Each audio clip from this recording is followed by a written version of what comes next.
Let's see. So after being threatened by Michelle, who's not as nice as we thought he was, she ran into into the rain outside the mansion, and now she's having like a flashback, I guess. I mean, I think I know where this is going. Oh boy. Anyway, let's just see. Um, she's remembering, what happened with Michelle's father, I guess. Help over here, Giselle. Okay. May I ask what you asked me here so late at night, Master? Oh, I just wanted to have a little chat. Care for some wine?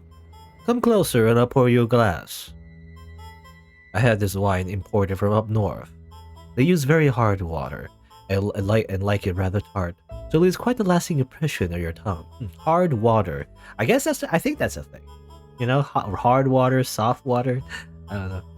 I forget the difference though. Is it like I forget like hard water is kind of like there's more minerals in it or something? I don't know. I forget what that actually means. Anyway, and yet it goes down so easily. You just can't seem to stop. What do you say? Have a sip. Or does your expertise as a trader allow you to evaluate a wine's quality without tasting it? No, but please, Giselle, don't trample all over my good graces. Very well then, I will have a sip, Master, but nothing more. Have you ever considered growing out your hair? Having long hair made it difficult to do my job. You're not a merchant anymore, though. You deserve to look like the woman you truly are. Have no doubt longer hair would accentuate your natural beauty. It's a gorgeous shade of black, so deep a man could get lost in it for years. It would contrast the color of your skin fabulously. Highlight your eyes, your cheekbones, your nape, your shoulders, and your chest. I should get going. just leave. No, but we're not done talking yet. I would not want a lack of sleep to interfere with my ability to work tomorrow. Thank you very much for the wine. It was a... No need to be so cold-hearted now, from the moment I first laid eyes on you. Master, that's enough fooling around for one night. Now, don't be afraid. I wouldn't do anything to hurt you. I simply want to express my love. Let go of me. How it came to work, nothing more. The first time I saw you, I thought it'd be a tragic waste to leave you wither away working at some little street-side shop. Stop. You can't tell me you didn't know a merchant place had no place in a house like this, even as a servant. There's only one reason you'd be allowed in here. No, I swear, it never even crossed my mind. It would seem you're more innocent than you look. But you figured it all out by now, haven't you? No, let go of me. Stop this. Keep your voice down. Oh my god. Do not shout yourself. If anyone were to find out about this, you'd be the one shouldering the consequences, not me. But you're a maid, and I'm the master of the house. Whose word do you think holds more weight? Don't worry. I won't do anything to hurt you. I promise your family will be exceptionally well taken care of. Your mother will have the comfortable life you wanted for her.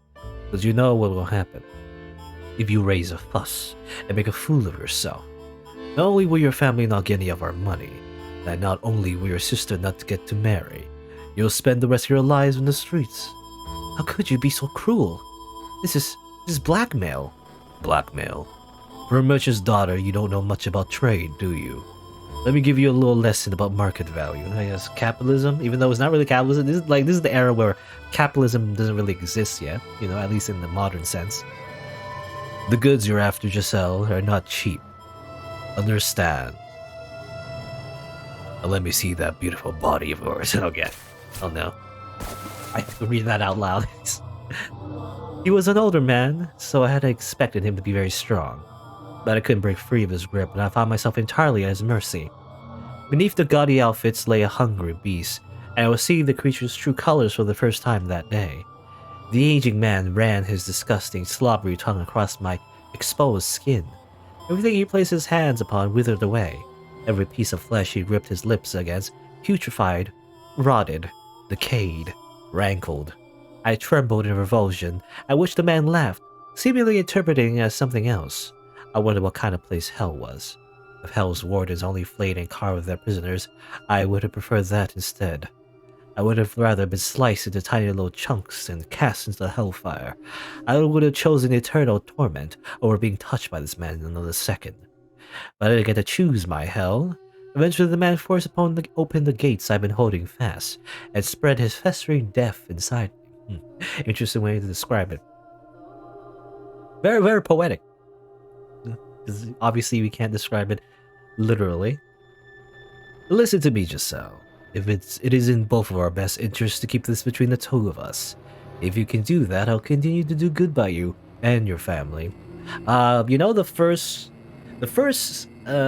step of blackmail, by the way, is to never agree with the blackmailer, because that's how they continue to blackmail you. So,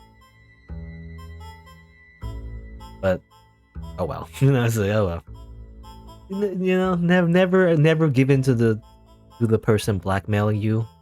Never give in to the demands. It never gets any better if you do that, is all I'm saying. It ever happens in every story ever, but it just never works out. Oh, don't look at me like that, please. I'm thrilled to have you here in this house, Giselle. She has long since lost her mind, after all. It's torture just being in the same room. And my sons, they hardly ever come home. But you, Giselle, you give color to my dull life. You make it exciting once again. Now go on back to your room. I'll be waiting here at the same time next week. I couldn't escape from that man's grasp, not when he used my family against me. Some weeks I would just not go to his chambers, my one feeble means of resistance. But when I did that, he would send another Abigail to confine me the next day. I couldn't ignore his summons when he got other people involved, and then when the two of us were alone, the mask would come off, and he would discipline me for not showing up or taking care of his usual business. On good days, he would leave bruises in inconspicuous places, my abdomen, my inner thighs. But went as far as carving a word in my skin with a knife.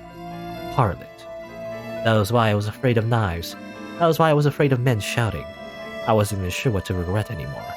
I was in far too deep. There's no turning back the clock. I even considered taking my own life on more than one occasion. But every time the thought crossed my mind, happy memories came with it. Back when it was just the three of us girls in the shop. Life may not have been easy, but it was never dull either. I didn't want to end my life at its absolute lowest point.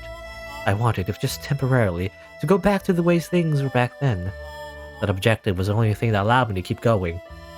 When I was in his presence, I tried to convince myself I was merely an object. I had no emotions, so he couldn't hurt me. I was merely a vessel, a construct of flesh and bones. His hands couldn't reach my heart, for it was not connected to my body. Doing that made it a little easier to bear. The reality was, it was impossible to completely sever my heart from my body. You're Giselle, aren't you? One day, the mistress of the estate stopped me in the halls. She had supposedly once been quite beautiful, but now she was only haggard and bony. Her skin dry, her eyes sunken, her hair faded and stripped of its luster, her head down, her cracked lips barely moving as she spoke.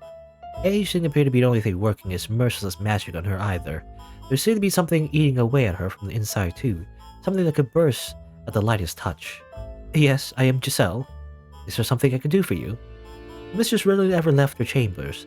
I've been told it had been years since she attended family supper. So what would bring her to come looking for someone like me? You... what? I wasn't sure I wanted to know the answer. You're having relations with my husband, aren't you? You are, aren't you? Madam. Ah, you wretched creature. She was telling me the truth. One of my trusty maids caught a glimpse of you through a crack in the door. She saw you, him, you filthy rat. You seduced my husband. You devil, you conniving witch. Don't get it, do you? You realize how grievous your sin is, do you? Someone, anyone, restrain this girl. She's a demon, a devil. Tie her up and hand her to clergy. No, that won't be enough. A witch, you have to burn her bones, scatter the ashes, or she'll just come back to life. Yes, execute her. Kill this woman, burn the witch, seize the piece she's stolen from me. Cursed. It's cursed. This house is cursed. Not only has it taken away my daughter, now it's trying to take away my husband. Daughter, eh? Daughter. Anyway, oh god, please shine thy cleansing light upon this house. I knew it would be a waste of breath trying to talk to her. She was not of sound mind. Okay, interesting. So that the mother is crazy. We weren't told that before, but I guess she is. There was madness in her eyes. I didn't even have to make a fuss about it. It happened all on its own. If there's no way around it, then I should have just done it myself after the first time. I didn't have the energy to argue, or cry, or to shout. Before long, a crowd began to form around me, the sobbing mistress, and in it stood him. I assumed he would just stand back and watch, but much to my surprise, he stepped in, with an embarrassed look on his face, and tried to settle his wife down and convince her not to have me executed. Maybe he did have a heart after all, or maybe he just wanted to save face. Regardless, instead of being burned at the stake, it was decided that I would be sent away to some remote forest. One of the previous Belinger family heads had purchased a mansion there long ago, but had been abandoned because of the stories people told about it. They said a cursed witch dwelled in the house. She returned to life after being executed, and now skulked about in the darkness. It was the perfect place to banish a sinner, and so accused of adultery, I was carried on my way out of the capital the next day. He's literally victim blaming, by the way, but oh well. But obviously, yeah, it's the times. It's 1099, so like this is just a normal thing, really. This is not really surprising, gonna be honest. But I hope my mom and sister are all right. Even in modern times, these kind of things can happen. Two of them will believe in me, even if no one else does. The wooden wheels turned, carried me away to that cursed mansion. Just a silent color. But well, no. Well, I was gonna say these things happen in modern times. Not so much being banished into like a mansion in the middle of the woods though, with some, really like antisocial dude. Maybe not that, but the part before that. Just a kind of silent coachman and a single sullied passenger. Looking out through the window, I could see the city wall slowly fading into the distance behind us. I doubted I would ever set foot in this land again, ever cross the Grand Pont again. It was a saddening reality, but at the same time I felt a surge of relief. I finally escaped from that house. I finally escaped from that man. The sense of freedom slightly lessened the weight of everything else I was feeling. I wonder though if her family is actually being taken care of. Probably not. Because, I imagine, what's his face? What was his name again? Antonian? Michelle's father, the head of the Belinger family. The only reason he wanted to sell his home was to, have his way with her. Once he loses that, there's no real incentive to keep paying her wages. So I imagine, no, her family isn't probably getting anything at all at this point. A good while after we left the capital, the coachman handed me a letter. On the sheet of parchment is a rather startling revelation. There is someone else already living at the house where I was to reside. The Belinger is his youngest child. But the letter didn't say why he was sent to the cursed mansion, only that he was there. Beyond that, the letter only made a single request. I look after him and not ask any questions. I'm not just being sent off to the middle of nowhere. I still have work to do. If I look after whoever's at the mansion, then I'll do the same for my family. I don't have much to say in the matter either way, I suppose. The carriage rattled and shook as it traversed the stony path, and bouncing around inside it, I resolved to take back my life.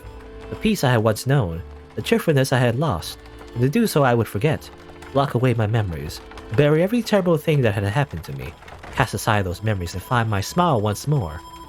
I have no idea who I'm gonna find there, but they couldn't possibly do anything worse to me. Dramatic irony. I'll greet them with a smile, and do my best to build up a decent relationship with them. I figured since the both of us had been banished to the same cursed mansion, there would probably be other things we had in common. And so, I would forget it all, and get my life back, get my smile back. That was everything that led up to me arriving at the mansion. All the wounds I never wanted to open again. I didn't want to think about that. I tried so hard to forget about it. I wanted to forget all about it. So why? Why did you have to make me remember? All I did was believe. Believe that we could make things work. Why? How could you? God, I can't take it anymore. Uh, she's probably screaming. Screaming from sorrow, I guess. Once the memories had broken free, they all flooded back with perfect clarity. Exactly how he ran his hands across me. Exactly where he hit me. Where he cut me. Like I was going through it again in this very moment. Blah. Okay, I think she's gonna barf. The rain was cooling me down on the outside, but so much nauseating heat was built up in my gut. I vomited all over the ground. I threw up and threw up and threw up until there was nothing left but bile. Though I had nothing left to expel, the strength evacuated from my knees and I collapsed. I didn't know everything was blurry because of the rain, or because my eyes had decided they were done looking at anything. The whole world twisted before me. Michelle's no different. My attempts to get close to him, to always keep a smile on, it was all a waste. The look in his eyes was terrifying. He didn't believe in anything at all, so he probably wouldn't have believed me if I told him the truth. If he's convinced I have an ulterior motive, there's probably no changing his mind. Such a cold rain. I lie down here and go to sleep. I wonder if all the warmth will eventually drain from my body, and I'll decompose and become part of the earth. You know, that might actually be nice. I like that. I always thought I didn't want to die. I wanted to go back to the way things were. But who cares anymore? I did my best after all, and that still got me nowhere.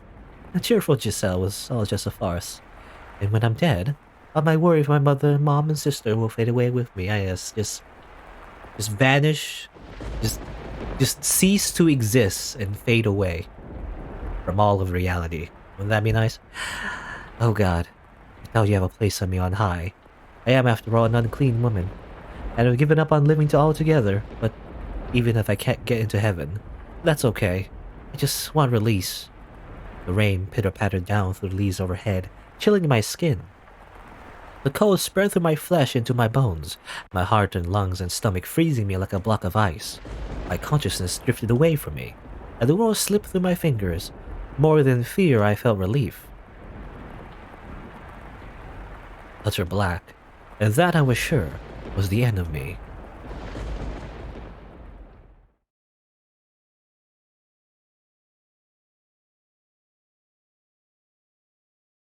Hmm. We're back here. Oh. And that, I was sure, was the end of me. I am even now putting her through a harrowing experience, digging out memories she locked away, the past she wanted to pretend never happened, and laying it out before her once more. But I must get her back to who she was once, or who she once was, even if it means forcing her to endure this. She must remember everything, because I need to know. Why did she become the maid? And what secrets to this household? You're Michelle. Yes, my name is Michelle. Okay. Well, I had like an inkling that might have been, yeah, that might have been the case. Though I had different theories. Like I was thinking like maybe you were Morgana, or maybe you were like a extra like personality of the maid. But I guess we are Michelle. Okay, so now we know we are Michelle. And it makes sense, you know, all this time we should master, you know, master, and all that. It definitely you can draw some parallels there in how the fourth story began, or rather the fifth story anyway. Began. So we are Michelle. Okay. So we are Michelle. We are the perspective right now. In that case, like how that kind of changes things actually, in how we understand the other endings. Because one ending we just stay in the house and nothing happens, I guess, and also ending 3 is similar. Ending 2 obviously is when the white hair girl seems to have been reincarnated again, but Michelle's the one though that was actually us, and we came back, I guess, or something. As a Michelle, we also get reincarnated. I don't know, it's weird, but it is confirmed now that we were from the perspective of Michelle this entire time. We weren't the girl, we were the dude, you know, apparently. I am not the white-haired girl. The person you were searching for was the man who once hurt you deeply. Me. Why? What was her why referring to? Why I hurt her? Why I'm here? Or perhaps why I didn't show up until now. Not having an answer for her, I clenched her cold hands in mine. I wonder, were her hands this cold that night too? There's still more we need to see, though, and it's still too soon for me to apologize. When she's gotten everything back, only then can I. Or rather, only then can I guess, not like there's a period there, so it's a full sentence. Once she's reclaimed herself, that is when I must tell her. Now, let us return to our past. Our story had only just begun. Only just begun? It's been how long? I'm gonna look at my Steam hours. It's been about 19 hours. It's only just begun, eh? No matter what we thought or what we desired, no matter what we lost or how much pain we suffered, we must not shut this door. Perfect darkness embraces us once more. I can see nothing, not even the woman beside me, but I shall not let go of her hand. I do not want her to slip away from me. I do not want to lose her. We feel quite attached to her, though, in the present. So does Michelle eventually warm up to her or something? Because I imagine what happens after she faints outside. I mean, I would like to think, this might be optimistic, but I like to think that Michelle came outside and was like, he saw her splayed on the ground, basically dying. He's like, well, you know, maybe I should just let her die here. So like he probably like picked her up and, you know, put her back in the mansion or something. But I don't know. She seemed to have lived though. So either way, someone saved her. Wait, stay with me. Are you alright? Who said that? I don't know. Oh, thank goodness you're awake. How's your head? Can you see me? Who's saying this? I don't know. What? You had me scared silly there. I thought I might have lost you for good. I'm really glad you're alive. This doesn't sound like Michelle, though. Where am I? And who is this man? Okay, it's a man. Oh, what was I doing? You feeling up for any food? I can whip up some porridge for you right quick. I was in the forest and it was raining. Before that, I was at the mansion. I feel sick, like there's something in my stomach. No, thank you. I don't want anything. You really should have something. You need to keep up your energy. Okay, so it's the man. Is it the same guy that's looking over, or looking after, I guess, or observing anyway, Michelle? Unless you want to conk out again in an hour. Sounds good to me. I'd rather never wake up at all. You're not in the highest of spirits either, it seems. All the more reason to get something warm in you. Please, have something. I've got some milk in the fire. I bet you can handle a cup of that. You start losing all hope once the cold gets that deep in you, reaches down to your core. Take me at my word, please. Just one sip. You feel like a whole new gal. Maybe? I don't know. I'm thinking it's the same person. Because that's the only person that would be nearby. The guy living near, you know, who always does delivers the packages. A heart-wrenchingly pleasant aroma wafted up from the steam from within the wooden cup. Succumbing to the sweet smell, I lifted the cup to my lips for just one sip, and the warmth that spread through me brought tears to my eyes. Perhaps there really was kindness in the world. A ripple spread across the surface of the milk. I heard a gentle sigh come from the man beside me, after which he said with a smile, "You should take it easy for the day." I lost the willpower to think about anything. I didn't care what had happened to me or why I was here, who he was or even where this was. I spent the whole day in bed, just watching the sun slowly slide across the wooden floor. I felt like I was somewhere far, far away. At times I felt like a lost child, and at times like a sickly old woman on her deathbed. Watching the sun travel gave me a renewed awareness of the passage of time, and the fact that each moment that went by was another moment I was alive. I realized then it had been a while since I got more than a brief glimpse at any sunlight. It almost surprised me how colorful the world seemed beneath the sun's light, something I didn't get much of in the dark mansion. Only after losing something do you realize how much you need it. Warm milk, the light shining through the window, and a bed that smelled like springtime. With those three things, my heart slowly began to defrost, and I started to regain the willpower to stand my own 2 feet. Thank you for everything. You sure you're in any shape to be on your feet? Yes, I'm fine. I'm not hurt. You look pretty beat up to me. But you look a lot better now. and you're talking a lot more clearly than before. You've been very generous despite having never met me before, and for that you have my deepest gratitude. Without your help, I would no longer be in this world. Oh, I don't deserve your thanks.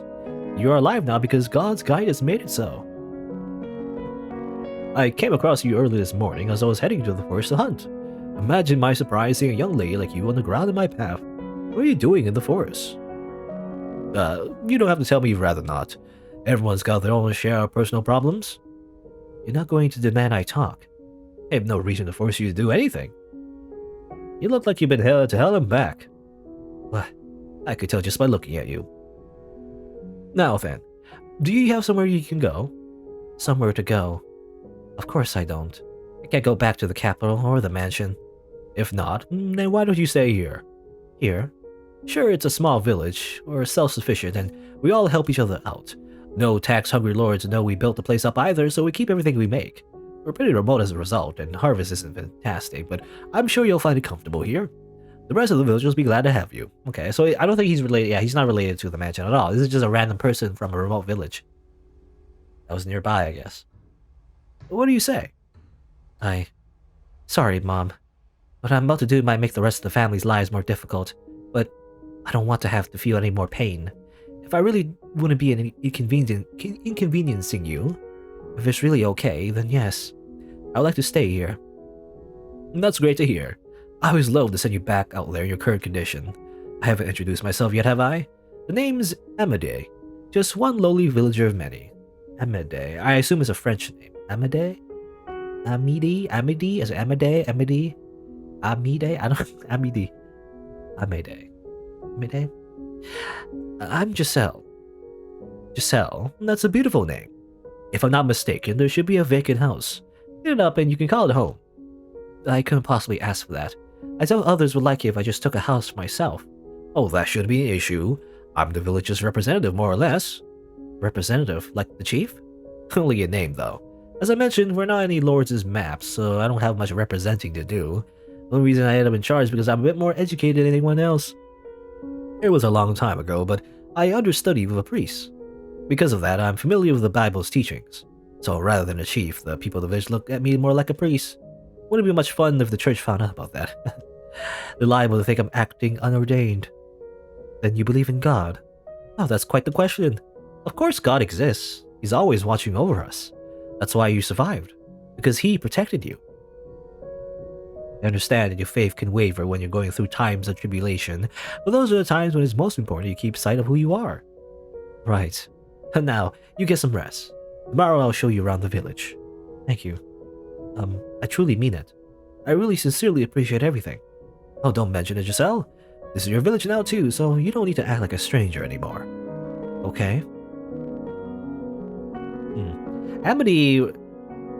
I'm gonna say Amity. It might be wrong. It might completely... I always have a hard time pronouncing names. But Amity, I assume, is... Maybe, I don't know, this could be a stretch, but for some reason I'm getting the same vibes as the person in the painting that we met before, you know, the one that gave us the key and everything. I think he's related somehow. I don't know, maybe not, but, you know. He doesn't have his own sprite, so I can only think he's not an important character. I don't think he's gonna be like a main character, even though he saved Giselle's life, but, you know, I guess it's someone Giselle knows at this point, or at least is going to know. So he's Amity. He seems like a nice man. Maybe here, I can live in peace. He'll be alright, I'm sure. Yeah. I wasn't silly enough to believe my life would be perfect, but I found a tiny fragment of my lost hope. While I had once been ready to give up on absolutely everything, I was starting to feel like I might be able to smile again, eventually. Like I might be able to get back on my feet. And in order to do that, I had to cast aside my past once more. Forget everything that had happened in the Belinger estate, and everything that happened at the mansion. Forget about Michelle. There was one niggling curiosity, though, that I couldn't shake. Something he had said before I left. My very existence threatened to tear down that house. The cursed youngest son of the Belinger family. Michelle, who made a pact with the devil, was supposed to be dead, was very much alive. What had he meant by that? Why would people think he was dead? No, I don't care about Michelle one bit. Forget it. You know, he doesn't deserve my thoughts. Forget everything.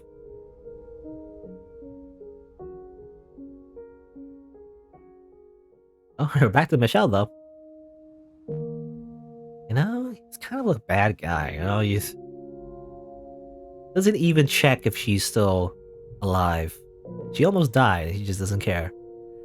The house was, as it had always been, wrapped in a thick silence. Giselle's shadows, which had been lurking in the halls for about a month, was nowhere to be found. She hadn't come back since running off that day. My secret was still safe. Her efforts had, in the end, all been for naught. Back to the way things were. But despite my mind telling me that it was for the best, I felt a kind of guilt seething in the back of my chest. Any attempts to figure out why only made me feel worse. But the look on her face then.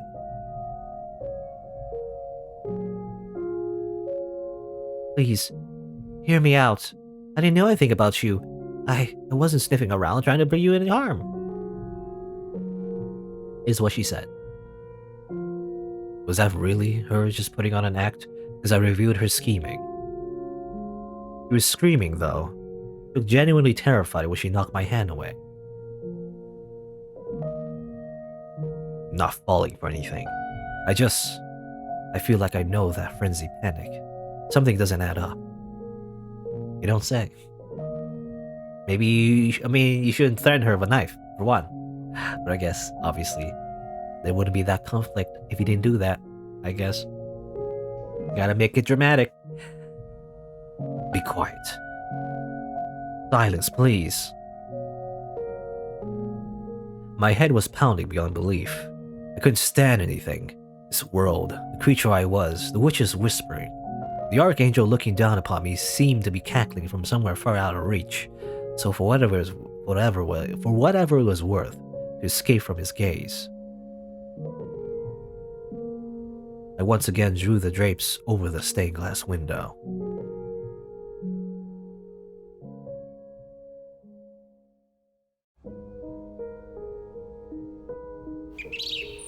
Wow, it's someone new. Hey, where are you from? You gonna be here long? Are you? Village child 1 and 2. We hardly ever get visitors here, so they're downright awestruck by you. You'll be getting a lot of attention for a little, but please don't let it get to you. No, that's just fine. I'll do my best to get along with everyone. You got a spark in you that wasn't there yesterday. Anything in particular that cheered you up? In particular? Once I decided I was going to stay here, I just sort of started feeling better about things. I figured I couldn't stay gloomy forever. I see. Glad to hear it. It's all thanks to you, Amity. I'll keep thanking me like that and my cheeks might get stuck red. In any event, I said I'll show you around yesterday, so how about we do that?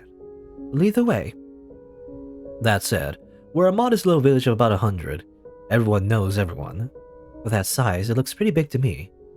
Amity taking the lead, we walk through the village, passing by crop fields and milk cows, presumably shared among the villagers. Houses were scattered across the area that seemed far too large for only 100 people. Actually, getting a better look at them, the buildings were dilapidated, looking more like ruins than residences. Once upon a time, this was a city rather than a village. When your ancestors lived here? Oh no, we were drifters fortunate enough to come across some decent-looking land, so we stuck around. How do you know what it was like before then? Well, there are a few stone tablets left behind, and based on what we were able to extract from their texts, Zara used to be a large city with a booming economy rivaling that of the capital. There weren't hundreds but thousands of people bustling about. Merchants from afar came in droves. It was much like how the capital is now. Actually, this area was more open to foreigners, people of all different races speaking as many different languages. It was evidently quite the sight and sound. I'm trying to think. So this is in France, right? France? So I wonder what the history of that would be in France. I mean, wouldn't that just be the Roman Empire? Or maybe I'm thinking too far back. I don't know. Maybe I don't know. Again, my history sucks because I'm trying to think. 1099. That's not exactly medieval yet, right? It's still in the Dark Ages, I think. Could be wrong. I don't know. But I'm not sure. I have no idea. Anyway. Yeah, but apparently a lot of people came here. So I'm trying to think, yeah, why a lot of like culture and everything. Yeah. That seems to be, that did happen, back in the day, especially during the what's it called, Byzantine. I can't say the word Byzantine, Byzantine. Why can't I say that word? I don't know. There was an empire back in the day where it was so big that a lot of people, were in the same empire, even though their cultures were a lot different and everything, right? Anyway, I had no idea there was a city here. That's what happens when a place is wiped from history. I can tell you how reliable the tablets are, but you take them at their world, or their word, the city lost everything in just a single week. What? People, crops, livestock, all dead. Maybe it was a natural disaster, a famine, a plague. I can't say for sure. This is what the tablet said, though. We've been cursed by the witch. Witch is cursing. Cursed by the witch. Look over there, you see that river? There used to be a magnificent bridge crossing it, but there's hardly anything left of it. If you continue along the path beyond the fallen bridge, there's a forest, and that's where I found you. Deeper parts of the forest are so dense you can't see anything but tree trunks and leaves. It's an eerie place, wrapped in a cloud of darkness. If you make it through that, there's a mansion, which is said to be cursed. The witch who supposedly destroyed the city lives in a house deep in the forest. She's been there for years and years and years, and she casts a curse on anyone who goes near it. The city was so large that the mansion was actually in its borders. My guess is the bridge was built to mark the road leading to it. As you can see, the bridge is gone, the house is still standing or practically in ruins, but the mansion alone just looks as it did back then. The witch living in the mansion goes by the name Morgana. According to the records, someone by that same name was executed in this area for witchcraft, and even in death she continues to bear her grudge against mankind. Who knows how much of it is true, though. True for fiction, the story has taken root in this region. The city's history may be lost, but the legend of the witch continues to be told. People have a tendency to keep stories alive that scare them. Sorry, I didn't mean to disturb you. No, I'm fine. You're best staying away from the mansion and the forest at any rate. There's no saying what might happen if curiosity gets the better of you. Better safe than sorry, if you ask me. Aside from the mansion, this is as peaceful a village as you'll find. I don't know where you came from, but I'm glad you didn't end up wandering up there. Obviously, he doesn't know. I know all about the mansion and who lives there. I was there, after all, with Michelle for a full month. But I don't remember any cursed witch, just a man with a bone-chilling glare. Maybe the rumors about a witch living there were spread by him, or perhaps even his family. I could see them doing that, but none of that matters to me anymore. I'm never going anywhere near that house again. He sucks. The witch's curse, Michelle, they're nothing to me. With nowhere else to go, I ended up in this small village. There was no denying that there was very little to speak of here, but I found peace in that nothingness. I couldn't have been more blessed that such a kind man had found me and welcomed me into this village. The village ran entirely on its own crops and livestock. They had no currency, merely bartered among themselves. Coming from a merchant's family, everything felt so new. I had never plowed a large plot of land, milked a cow, or used a loom before. At first, I wasn't sure what to think, being such a departure from my lifestyle in the capital, but over time I grew more comfortable in my new life, and the people of the village started thinking of me as one of them. Come on, Giselle, come play with us. Yeah, we're playing hide and seek today. Yeah, sorry, I'm spinning yarn. You can do that later. Come on, play with us. Stop that, don't pull my skirt. Alright, you win. When I'm done with this, I'll join you. No ditching. We'll be down the square, okay? Got it, see you there. The kids have taken quite a looking to you. Mindy, you think so? They've been incredibly lively since you arrived. Children are more sensitive than adults. Sensitive? They're very perceptive of how others are feeling. If you begrudgingly play along, they'll pick up on that quickly. You like children, and that's a wonderful thing. There's not a good woman in the world who dislikes children. Why, thank you. I don't think it's so much that I like them, as I'm kind of like a big kid myself. I genuinely enjoy hide and seek, but that's not going to earn me any points. I like kids too. Watching them gives me faith that this world has a bright future. Well, okay, this is a very bad joke. I don't even want to say it, but like, you know how Amity is like a priest without any context, him saying I like it. Anyway, don't worry about it. A bright future. I never look at them that way. They seem to like you quite a bit too, Amity. Thanks. Though I'd rather give my affection to my own kids. Oh, you have children? Oh, heavens no. I thought that was obvious enough. I'm talking about the future. I see. But knowing you, Amity, I'm sure you'll find someone right for you and have kids of your own in no time. It's not that easy, sadly. Even in such a small village, there are no ladies who would take interest in me. You don't give yourself enough credit. I'm fully confident you'll find someone soon enough. You really think so? Absolutely. Then perhaps you could be that person. What? Pardon? I won't press you into it, of course, but I think it'd be marvelous to have you in my life in a bigger way. But it's a little too soon. I mean, to think about settling you down like that. It's pretty sudden, I admit. Take all the time you need to consider it. Alright. I have to go play with the kids now. Have fun. Alright. He doesn't have a sprite, though. So, there's no Amity route. As far as I know. No Amity Husbando route or anything. Because he doesn't have, a main character sprite. There's no art made for him. So, things can only end in disaster. I wonder if he really meant it. Amity is a nice fellow. I'm sure living here will be wonderful. But I can't help feeling something isn't right here. Why am I thinking about him now of all times? That man has no redeemable qualities, not one. Uh-oh. Thinking about your ex-boyfriend? Or something like that. As it turned out, Amity was serious about his proposition, and he brought it every time we ran into each other. Unable to give him an answer, I found myself constantly apologizing to him. Soon winter started giving way to spring. On a day when the air still had a brisk winter bite and budding seedlings battled to break through the earth, the seams holding the village together began to come loose. Oh. That day, the village men were gathered in the square talking. They all had stern looks on their faces, though it was clear that something had happened. I obviously couldn't stick my head in, so I waited until they were done and called Amity. While it was rather awkward, I was so comfortable asking him for information than anyone else. Actually, with a dejected look on his face, he started explaining. The Lord found out about this village. What? He says he's going to place this land under his rule, meaning he'll start collecting taxes. In addition, he's also demanding we pay 5 years' worth of back taxes for our unauthorized use of the land. What? That's ridiculous. Yes, it most certainly is.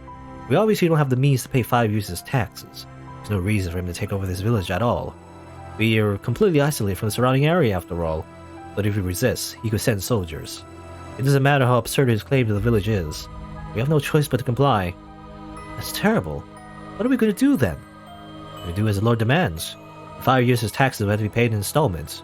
Some of the men suggested we abandon the land and find somewhere else, but it would take time to cultivate the land and plant new crops. It's no trivial task. We'll just have to make do with these changes. We'll use more of the land to grow and try to be more efficient. Will you help in the fields? Of course. This village is my home now too. Thank you, Giselle. It'll be difficult, but if we all pitch in, I'm sure we can get through this. I thought the same thing. If we all work together, we can make it through this rough patch. The collection of taxes brought more than just burden for everyone to share. It brought emotional strain and conflict to the village too. Your family has more hands to work the fields. I have a sickly child. You expect him to work any harder than he is? I know you're hiding grain in your cellar. You have more than us. Keep a little grain. You have more. Oh, you have more. You both have more than us. As it turns out, taxes ruin everything. At least in medieval times, anyway. You know. When their comfortable lives fell under attack, the villagers' top priority became their own property. The cooperation was only temporary, and before long, everyone became a threat. The negative energy only built on itself, its growth accelerating like a boulder rolling down a hill. It wasn't long before their sights fell on me, the outsider. Come on, get moving. Ow, stop that. Why are you doing this? Well, stop once you've told us everything. Told you every what? One morning, a man dragged me from my house and took me to the square. Then the entire rest of the village was gathered, all eyes on me. What? What's this about? Don't play stupid. We all know it was you. What was me? The thief. Amity? From the crowd appeared someone I knew quite well. From the ever affable village representative. The man who has saved my life. But in his eyes now, I thought you were better than that. It was contempt, anger, scorn. So many different shades of negativity. I recognized what I saw in his glare immediately, as someone who had been subjected to those looks before. But why? For what reason was he looking at me like that? I couldn't make sense of what was happening. I just stood there stupefied. There have been a rise in reports of people having things stolen lately. This village is too small to attract bandits, though. Since the Lord now demands we pay him taxes, even the smallest item loss can have a dramatic impact on a family's living conditions. What you've done is no joke. Wait just a second. I haven't stolen anything. Why do you think I... You have been seen in the act. What? So long as there's testimony against you, your guilt is assured. Who says they saw me? I swear I didn't do anything. They're obviously lying. You're the one who's lying. You've been playing us for fools this whole time. Everything was fine until you showed up. Imagine having a found until you showed up. No, that's not my fault, you know? Correlation does not does not equal causation, you guys.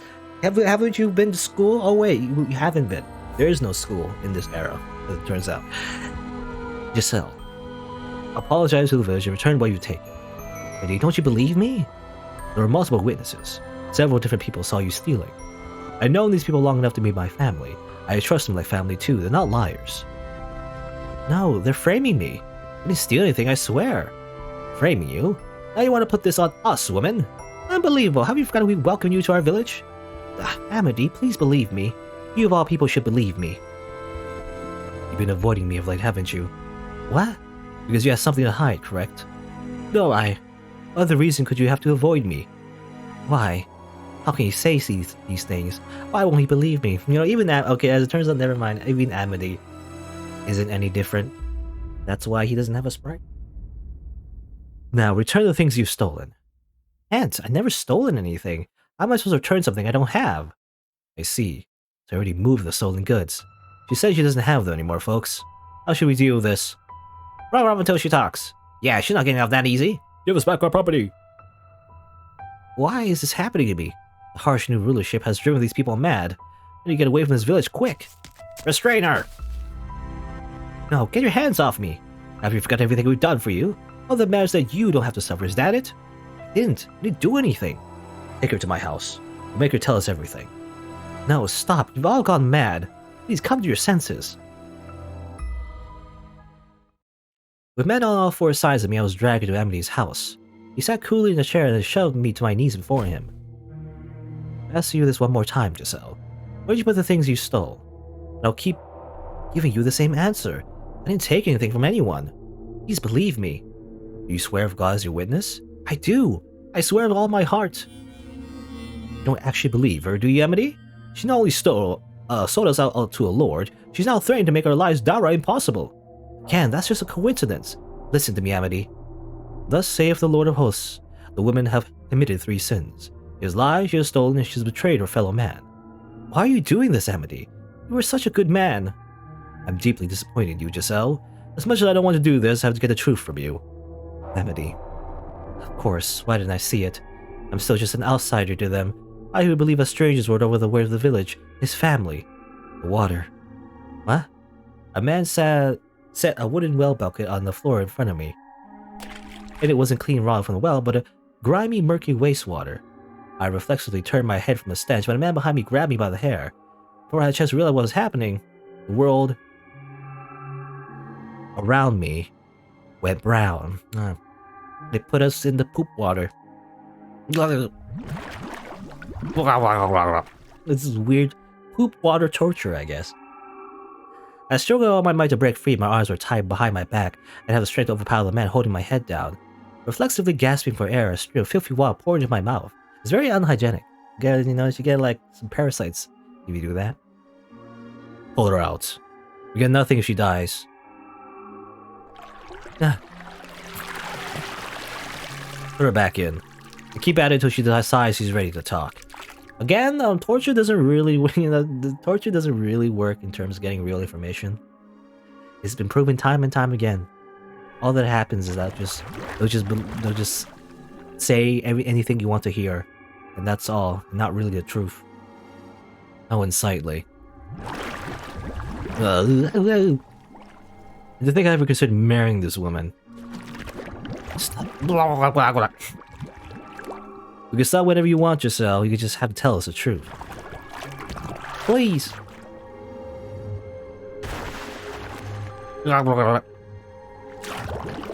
Stop. I was given no time to rest. My head shoved into the bucket, then pulled out just long enough for me to steal a breath before going back in, over and over again. For the person that objected to the abuse I was receiving, I prayed for a good harvest of these people. They taught me how to use a loom, something I had never touched before. We had laughed together, lived together. They were normal people. Perfectly ordinary, kind, helpful, friendly people. Not at all cruel or inhumane. But now they burn in a frenzy that overshadowed all my memories of them. And every gargle, gasp, and grunt they got from me fueled that fire. Dozens of eyes laced with madness stared down upon me, rejoicing at my suffering.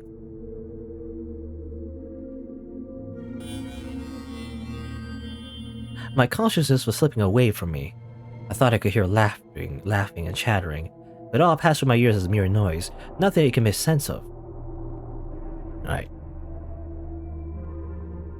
Way with? Stay with me. Amity. Oh, thank goodness you're awake. Wait, what was I just doing? Oh, right, I was in the forest, on the verge of death, and Amity found me, and we almost lost valuable manpower there. We're just discussing what to do about you, Giselle, and we decided to make you village property. No, he didn't save me. If you agree to work for us, we'll put this whole nasty mess behind us. You may be worthless in the feuds and terrible with the loom, but there's plenty you can help with. What are you going to make me do? You like to get your hands dirty, and considering I found you half dead in the forest, I thought the rest of you is any cleaner. Amity, it seems we come to an agreement. I'll keep watch over her starting today. Make sure she stays in line, doesn't steal anything else. Dirty, stays in line. The way they're looking at me. They didn't have to spell it out. No, anything but that. Please have mercy. If you're begging for mercy, that means you know you've done something wrong. Let's see. There is one way, Giselle. What? Give back what you stole, naturally. If you're going to insist that that's not possible, then bring us something of equal value. If you can't do that, then your life belongs to the village. The men were cackling. They knew I couldn't do it, and they were enjoying watching me squirm. Pick your pick, Giselle. Something of equal value. If I can get that, then you'll set me free. In that moment, a little bit of darkness bubbled up in my heart. Something maleficent whispered in my ear. If you're in need of money, help yourself to some of the furniture. There's a village not far from here. Trade it for food, then make your way to a larger town. Yes. I think I know where you can get something worth for some more money. The mansion in the forest has some fairly valuable furniture in it. Oh god, when did I become... You can steal some of that to sell for good money. Such a despicable woman. You mean the cursed mansion? You expect us to go there? Are you out of your mind? Anyone goes near that house is killed by the witch's curse. There is no witch living there. There's no curse. So, what do you know about that mansion? I lived there for a while. Well, for a month. You what? The son of a noble lives there. He's human, he's alone. A noble? What's a noble boy doing this far from the city? I presume he was banished there. I was sent to the mansion from the capital to act as his servant. There's plenty of value in the house. Shelves lined with books. It should be more than enough to pay the Lord 5 years' worth of taxes. So you're saying true? I would not lie. As the bewilderment spread through Amity's house, I was able to look at anything but the floor. I couldn't stop trembling. To protect myself, I sold out Michelle. You swear there's just a single man living in that house? Yes, it's only him. Alright. If it turns out you're lying, you'll pay. Hey everyone, you heard her. Tell all the young men to get ready. We're going up to the mansion in the forest. And just to be safe, make sure says everyone brings something they can use as a weapon. And you, Giselle, you're coming with us. You'll be leading the way. Listen to me, I don't think anything about trying to run. Right. Okay. Turns out Amity... You know? It just seems like this game, you just can't trust anyone. Except maybe Mel. I mean, again, I joked about Mel being such a bit of a loser, to be honest, but actually he's the only nice person. The only sane person in this entire game was Mel, actually, as it turns out. The very first one in the prologue. Or at least, well, not a prologue, but like the first story, but anyway. On the cusp of springtime, I found myself trekking through the dreary forest I thought I would never set foot in again. How had I ended up here? How come I could never manage to avoid getting myself in these situations? And who would have guessed that my reason for returning to the mansion would be diluted? I prayed for God to show even a little mercy and ensure Michelle wasn't around. Though I knew the chances of that happening were almost zero. After several hours of walking, we broke through the thick of woods, and the mansion appeared before us. Like its surroundings, the house was bleak and uninviting. Even the midday sun seemed disinterested in shining its light upon it. Despite, on the surface, there not being much of anything impressive about it, the entire mob stood speechless before its overwhelming presence. If the men had weapons, they were fueled by avarice, which gave them the courage to approach this place they wouldn't normally otherwise. The door won't open. I think it's barred from the inside.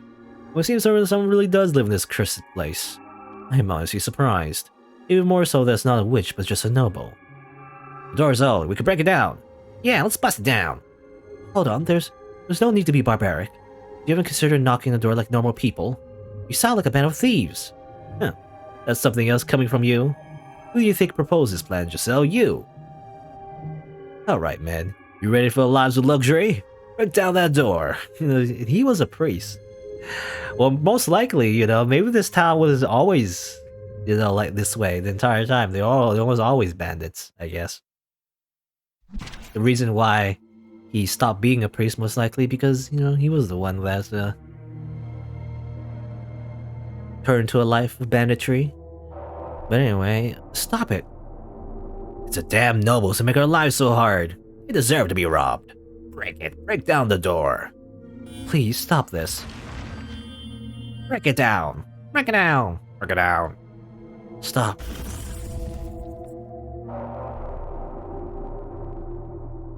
All of their repressed emotions detonated. They battered the door again and again and again, and in a few minutes' time it was on the verge of collapse. They shouted and cheered and hooted like madmen as my peaceful life came crumbling down around me. Growing lightheaded from the anxiety, I squeezed my eyes shut, unable to bear it any longer, and the deep groan of a door opening echoed through the forest. It would seem you're not aware whose house you're trying to break into. The world went silent, like time had come to a stop. No one could manage to say a word, only stare at the man who appeared from within the mansion. Surely, you know what this place is called. Beneath the dazzling midday sun, he had bone-chillingly alabaster skin and long, nearly translucently pale hair. So surely, you came prepared for whatever you would find. His eyes were like two blazing infernos, staring out across the mob. A demon! Someone muttered, probably unconsciously. He did indeed look like something not out of this world. It's a demon! The rumors about this place was true! A cursed demon lives there! Demon? Him? Shell? No, he's not. Indeed, I am cursed. The witch's curse is real. I've inherited in its entirety, as well as her purpose. A witch, a demon, a spirit impure. Call me whatever you wish. The truth shall not change. I carry within me an eternal curse. Behold my flesh, pale as the moon. No red blood flows beneath this skin as it does yours. Behold my hair, utterly devoid of color, offered up to the devil as part of our pact. Behold these crimson eyes, a symbol of the lifeblood spilt in my hands. I shall bring calamity upon you as the witch of legend. Never-ending famine, plague, catastrophe, suffering for generations, until the moment of your deaths. You should regret ever coming near this place. No, have mercy. We were just, It was that woman. She brought us here. Tell us the promise of wealth. Deceived us. Told us to finish this house. We're innocent. Amity. Please, have mercy on us. Give her to me. Then as an offering. Absolutely. She's yours. Torture however you please. I have one more condition. You never come near this house again. If you so much as consider it, you will all die by my curse. I swear, we won't return. Run, get out of here. Okay. It's funny how, like, all he needed to do was show his face and everyone was scared. Like, oh no, it's a albino Bishonen, run away, I guess. I mean, it is weird. I mean, there is historical precedents, I guess, for that kind of thing. Because having albino skin, white hair and red eyes, it is like a real thing in real life, and it is exceedingly rare. So, in the context of a god-fearing village, maybe they would, react in such a way. I don't know. In the other story, though, they kind of just, even though they saw him, they would just attack him anyway. In the fake story of him, but maybe it's because they couldn't see him. Maybe in the candlelight, when they actually see him with the white hair, maybe they get scared. I guess I don't know. Well, so much as a glance back, the villagers scrambled into the forest in amity. The village who had rescued me that night went right along with them. Is there any kindness in the world? I wasn't sure what to think anymore. Don't think I'm helping you. His voice rained down on me, but I couldn't lift my head. There was such a gaping void in my chest. I had no idea what questions I should be asking anymore. What I should be angry about. What I should be sad about. Not even the first clue. Look at me. Look at me, Giselle. Tell me, is it true you returned to the mansion to plunder it? That you brought those men here to rob me of my valuables? Answer me, Giselle. Yes, it's true. I persuaded them to steal from you. Are you really so desperate for money that you resort to looting? Just how low will you go? Not only did you seduce my father, not only did you go digging around for information about me, you brought a mob to this house. And they were armed too. Were you trying to get me killed? Answer me, Giselle. Not even going to defend yourself. Your scheme fails, you're retreating into silence. Oh, for God's sake, you sicken me. I'm done with you, I'm done. Leave this place and never show your face here again. As he shouted at me, I stared into his fiery red eyes. A somewhat inappropriate thought crossed my mind. So he can get emotional like anyone else. That's funny. And my heart stripped raw and cast out to the sea, finally sunk deep enough to be crushed by the pressure. Me. What? If you want me gone, then kill me. You can do that, can't you? You can use your curse to kill me, can't you? And do it, right here. Use your power. Take my life. If you don't want to do that, stab your knife. Kill me. Kill me. Kill me. What? I'm done. And take it. I'm through this world. No one will believe anything I say. No one cares one bit about how I feel. Just walk all over me, laughing. Why, tell me, why? Why is this happening to me? I never stole anything. What are you talking about? I tried my best to look happy. I thought everything would work out if I could keep smiling. I believed that would make things better. But nothing ever got better. What did I ever do? Tell me. What did I do? All I ever did was believe. Try my best to survive. To always wear a smile. But everything's going to be my fault. I'd have to deal with that for the rest of my life. Then I'm done. I don't want to live anymore. I don't want to live in this world anymore. Calm down, please. I was yelling at you. You're yelling at me? Calm down, please. Calm down, please. I don't follow what you're saying. My understanding is that you desired money, so you brought that mob, and before that you used my father. You wouldn't believe me even if I told you the real story. But take your family's word over mine. You don't have any idea what I went through there. How hard it was just to keep myself together. I never wanted riches. All I wanted was a decent enough wage to allow my family to live comfortably. That's all I wanted, but that man, he used my family against me. He made me. Or forced me. He raped me. What? Again and again, no matter how much I resisted, he wouldn't stop. Again and again. He threatened me, beat me, cut me with a knife. Over and over again. What? All Michelle can do is say, what? What? Huh? Huh? What? No, this is a bit too much. My father raped you. No one would believe me. I did nothing wrong. You don't believe me either, do you? So I'm done. I don't want this body anymore. I don't want to live like this anymore. I can't take it anymore. Help me, please. Set me free. Kill me. Kill me already. Use your curse and kill me. Kill me. Ah. Give me. I gotta think about this. What? Give me a moment. I need time to process this. You can do it, can't you? Kill me already. Kill me now. Kill me, damn it. Give me time so we can talk this through. You didn't talk this through when you put a knife to her, bro, is all I'm saying. I want to hear everything. From the beginning. Inside. Let's go inside. And talk for once. Let's just talk for once. The light hurts my eyes.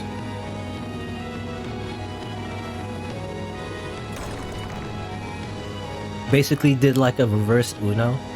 You know, he was like, you're eyes, and then she was like, no. It was like, oh, okay. That was a door. I might have best let stay shut. Not knowing the truth would have been so much easier. I wouldn't have made to shudder in disgust, hearing about the crimes of my own family. But if I hadn't opened that door, I would have lost everything. That day, after far too long, I finally let myself see the person in Giselle. It took a while, you know? There's like a whole lot of things that happened in between, I feel like. It wasn't just like, oh, you know, he slowly warmed up. It required a lot of arguing and conflict and him threatening her life with a knife.